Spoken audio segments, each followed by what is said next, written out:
Anak Cindy Fatikasari dan Tengku Firmansyah mengikuti jejak orang tuanya di industri entertainment Indonesia. Anak Cindy Fatikasari dan Tengku Firmansyah mulai dipercaya membintangi sejumlah judul film.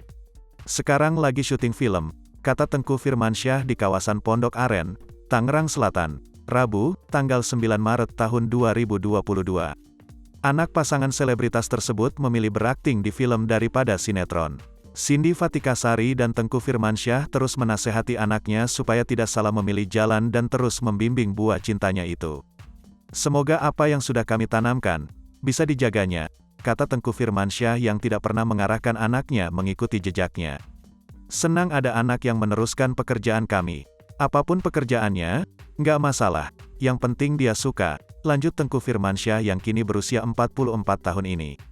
Tengku Firmansyah dan Cindy Fatikasari menikah di usia muda.